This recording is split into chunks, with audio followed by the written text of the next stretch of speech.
নতুন সেনাপ্রধান হিসেবে দায়িত্ব নেয়ার পর জেনারেল ওয়াকারুজ্জামান বলেছেন, মিয়ানমারের সঙ্গে রোহিঙ্গা ছাড়া কোনো ইস্যু নেই, তাই আমরা কারো উস্কানিতে পা দেব না।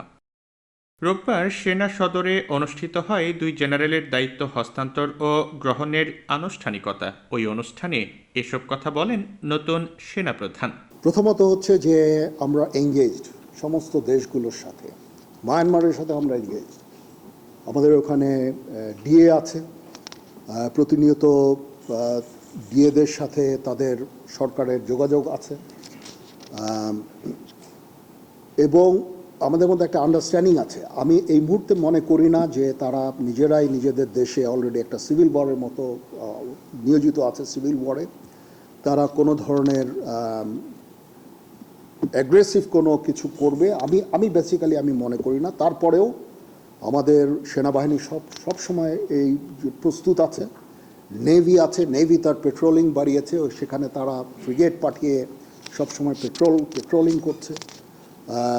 বর্ডার গার্ডও প্রস্তুত আছে, যারা সেন্ট মার্টিনসে ডিপ্লয় থাকে সবসময়, এটা আগেও ছিল। বাট ইন ডুইং সো আমরা কোনো ধরনের প্রভোকেশন আমরা করি না। মায়ানমারের সাথে আমাদের রোহিঙ্গা ইস্যু ছাড়া there is no other issue.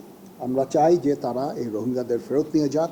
তাছাড়া তাদের প্রতি আমাদের অন্য কোনো ধরনের বিদ্বেষ বা কোনো ধরনের সমস্যা আমি দেখি না। সাংবাদিকদের নতুন সেনাপ্রধান বলেন, একটি সুশৃঙ্খল বাহিনী হিসেবে সামনের দিনগুলোতে সেনাবাহিনী কাজ করে যাবে। সেনাপ্রধান হিসাবে আমার প্রধান দায়িত্ব হচ্ছে সেনাবাহিনীকে সবসময় যুদ্ধের জন্য প্রস্তুত রাখা, বিভিন্ন ভবিষ্যৎ চ্যালেঞ্জের জন্য প্রস্তুত রাখা। সেই কাজটাই ইনশাল্লাহ আমি করে যাব।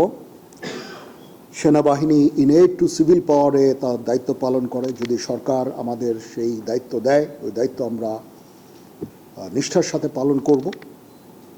দুর্যোগ মোকাবেলায় যখন সরকার আমাদের নিয়োগ দিবে, ইনশাআল্লাহ আমরা সেই সমস্ত দায়িত্ব ভালোভাবে পালন করব। দেশ গঠনে আমাদের নিয়োগ দিলে সেটাও করব। বিশ্ব শান্তির জন্য আমরা কাজ করে যাচ্ছি।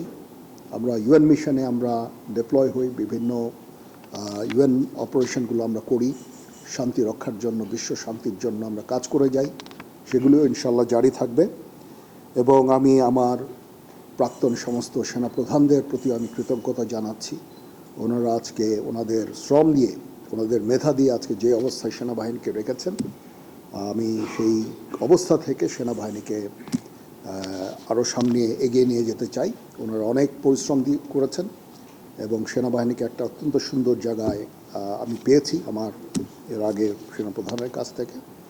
ইনশাল্লাহ আমি ভবিষ্যতে সেনাবাহিনীকে এগিয়ে নিয়ে যাওয়ার আমার সর্বাত্মক চেষ্টা আমি জারি রাখব এবং দেশ এবং জনগণের প্রয়োজনে যখন প্রয়োজন হবে আমরা সর্বদা নিয়োজিত থাকব এবং জাতির পাশে থাকবো ইনশাআল্লাহ। আগামী ৩ বছরের জন্য বাংলাদেশ সেনাবাহিনীকে নেতৃত্ব দেবেন ওয়াকারুজ্জামান। সেনা সদরে নতুন সেনাপ্রধানকে দায়িত্ব বুঝিয়ে দেন বিদায়ী সেনাপ্রধান জেনারেল এস.এম.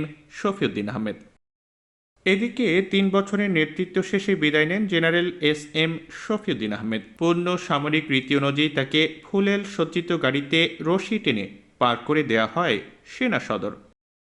এ সময় তাকে বিদায় জানাতে উপস্থিত ছিলেন সেনাবাহিনীর ঊর্ধ্বতন কর্মকর্তারা।